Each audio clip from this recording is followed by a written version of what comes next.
ખાતે school van ચાલકો આવતીકાલથી હડતાલ પર જનાર છે। બારડોલી આરટીઓ દ્વારા આકરા નિયમો બતાવી મોટી દંડનીય કાર્યવાહી સામે રોષ ફેલાયો છે।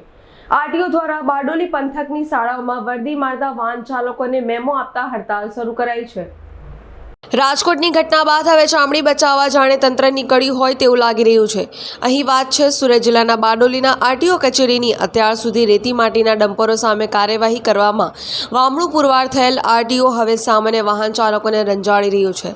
આજે આરટીઓ કચેરી બારડોલીના અધિકારીઓ દ્વારા શાળાઓમાંથી વર્દી મારતા વાહન ઇકો ચાલકની તપાસ શરૂ કરાઈ હતી, જેમાં કેટલીક અસુવિધાઓ નિયમો નહીં જળવાતા આરટીઓ દ્વારા એક નહીં બે નહીં પરંતુ 10,000થી વધુનો મેમો આપવાની કાર્યવાહી કરાઈ હતી, જેથી શાળાના બાળકોને લઈને જતા વાન ઇકો ચાલકમાં રોષ ઉભો થયો છે। મારું નામ વિશાલ પટેલ છે।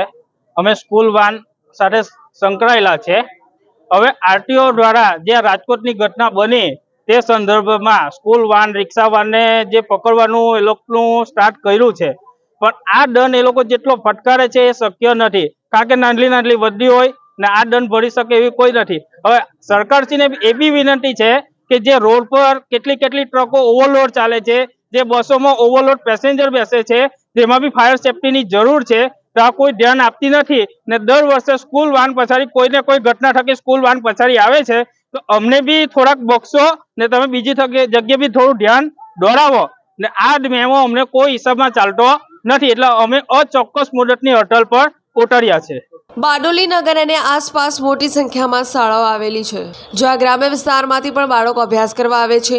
આ તમામ વાહન ચાલકો ઇકો ચાલકો બારડોલી ખાતે ભેગા થયા હતા અને આરટીઓ દ્વારા કરવામાં આવેલ અસહ્ય દંડનીય કાર્યવાહીનો વિરોધ કરાયો હતો અને આવતીકાલથી અચોક્કસ મુદતની હડતાલનું એલાન કરી દેવાયું હતું। રાજકોટ શહેરમાં ગ્રેમ ઝોનમાં જે ઘટના બની અને એના સંદર્ભમાં ગુજરાત સરકાર અને આરટીઓ વિભાગ દ્વારા જે આકરી કાર્યવાહી કરવામાં આવે છે એના વિરોધમાં બારડોલી વાન અને ઇકો રિક્ષા એસોસિએશન આજે ભેગા થયા હતા અને બારડોલી આરટીઓ દ્વારા જે આજે સમગ્ર બારડોલી દરેક સ્કૂલો પર જે કાર્યવાહી કરવામાં આવી હતી તેમાં નાના વાહન ચાલકો ઇકો ચાલકોને અસહ્ય દંડ ફટકારવામાં આવ્યો છે, તેના વિરોધ બારડોલી એસોસિએશન કરે છે।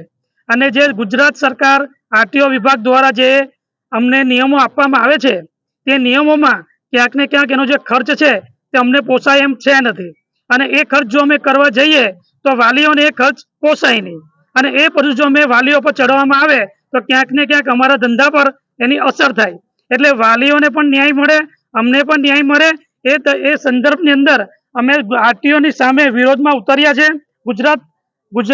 ગુજરાત સરકાર જે નિર્ણય લીધો છે એનો પણ અમને વિરોધ છે અને દરેકને અમને વાહન ચાલકોને અને એસોસિએશન ન્યાય મળે એ દ્વારા કંઈ હરવું કરે એવી અમને વિનંતી, અને એને ધ્યાનમાં રાખીને અમે અચોક્કસ મુદતની હડતાલમાં જઈએ છીએ। બારડોલી આરટીઓ દ્વારા શાળાની વર્દી મારતા વાહનોમાં યોગ્ય સુવિધાનો અભાવ જણાવી કાર્યવાહી કરાઈ હતી। જો કે નિયમ અનુસાર જો અમુક સુવિધા કરાય તો તમામ વાહન ચાલકોને આર્થિક ભારણ પણ વધી જાય અને એ સીધું વાલીઓ પર ભાવ વધારો કરાય તો વાલીઓને પણ આર્થિક નુકસાન જાય તેમ છે। કાર્યવાહીની વાત કરવામાં આવે તો બારડોલી પંથકમાં બેફામ દોડતી રેતી માટી ટ્રકો દ્વારા અનેક નિર્દોષોના ભોગ લીધા છે, પરંતુ હપ્તાખોરીમાં આરટીઓ દ્વારા કોઈ ઠોસ કાર્યવાહી કરાતી નથી। પ્રશાંત પટેલ, AB48 ન્યૂઝ, બારડોલી।